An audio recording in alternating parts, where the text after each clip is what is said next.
What's up, guys? Mr. Dan here, back again with another review of a Hammer film. This time it's The Horror of Frankenstein. This is one I put off because it doesn't quite fit in with the Frankenstein series. It was kind of meant to be a replacement for and a reboot of the original series, where they had a younger actor played by Ralph Bates, who, for Hammer fans, he was in Dr. Jekyll and Sister Hyde. Excellent actor. He does a great job in this, as everybody does. So this was meant to sort of be a reboot. It didn't quite work. Audiences didn't really like it. Critics didn't really like it. So they went back to Peter Cushing as Dr. Frankenstein, and it remains kind of a curious one-off. I think some people have heard that there's some humor in this one, and they maybe have avoided it. I know a couple years ago, I watched, still watching a live stream with Sean Urshan, and he recommended it. He said, forget all that. If you're a Hammer fan, you got to watch it. So I got to go back and rewatch his review after this. Sean's the go-to guy for Hammer films, you know. I mean, the one time I thought I had him, I watched Hands of the Ripper, great underrated Hammer film, and I saw that he didn't have a review. I said, finally a Hammer film that he hasn't reviewed it. Well, 2 days later, coincidentally, he dropped a review of it. I thought that was pretty funny. But yeah, check out his channel and his review. So this basically remains a curious sort of attempt at a reboot. Having said that, it's a good film.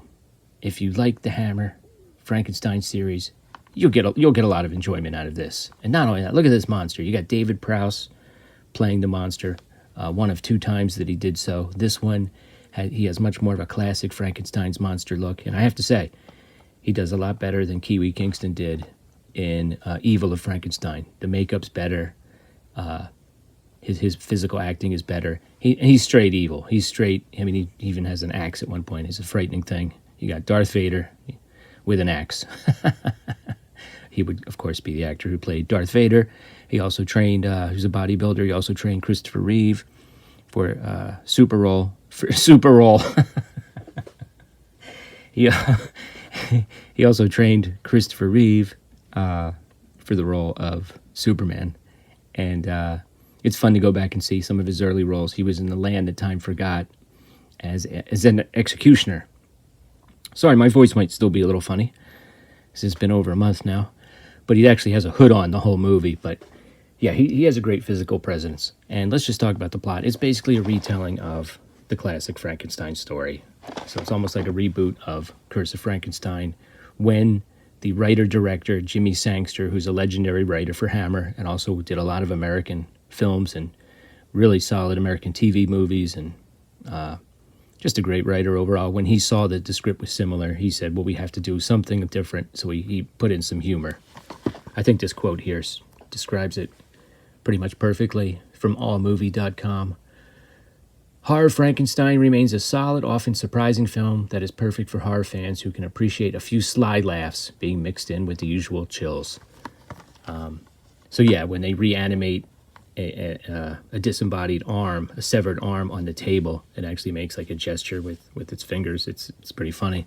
And everything is straightforward in this film. The monster is straight up evil.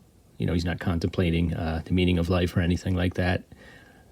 Victor Frankenstein is evil and manipulative. It's like you can't even believe how manipulative he is. He gets something out of every situation, but that's from the beginning when he's like in high school to the end of the film. So I almost wonder if they did continue with Ralph Bates, what would they have done next? Because there's like no evolution of the character. He's a delight to watch. I mean, you're just not going to believe what a bastard he is. When him and his friends save somebody who turns out to also be one of their old friends. This film does a great job of reconnecting all his like high school friends and integrating them into the plot. When they save one of his old high school friends from highway robbers, you know, he actually just shoots the guy dead. He didn't have to because the guy was about to run away, but then of course he goes back and uses the head because he's going to get something out of the situation.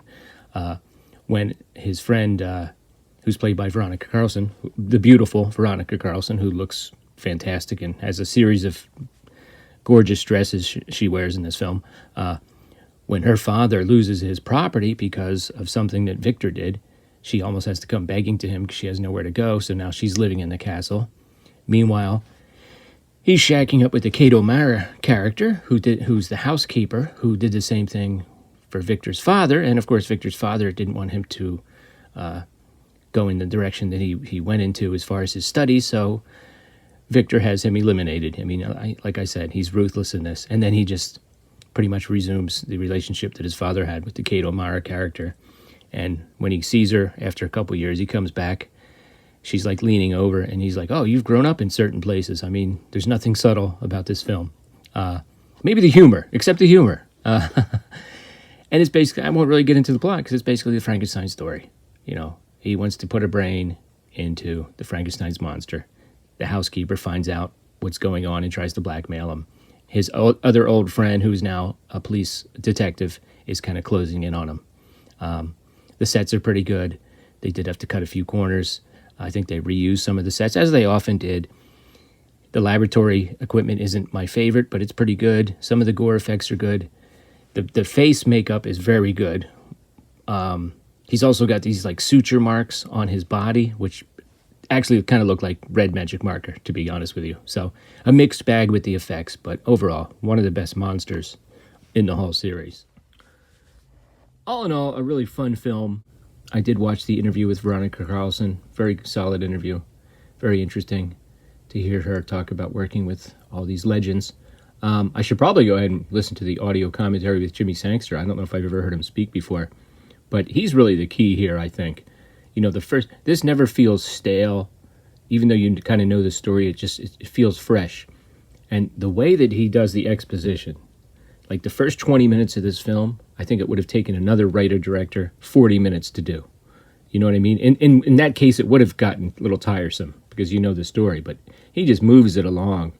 You know, a lot of times he'll cut the shot and go to the next scene, and someone is speaking. You don't even realize that that person is now in a different setting and he's speaking to someone else. It's like effortless the way he does it. He's really good. So I'm very glad that he directed this installment. So yeah, I can't recommend it enough. Okay, it's not for everybody in the world, but I think you know if you're a Hammer fan. I won't repeat myself anymore. If you're a Hammer fan, I think you definitely need to check this one out. I enjoyed the heck out of it. I'll definitely be rewatching this one again in the near future. Okay, guys, that's it. Have you seen this? Are you familiar with any of these actors? Ralph Bates. What are your favorite Hammer films? And come back again for some more Hammer reviews. Thanks. Later.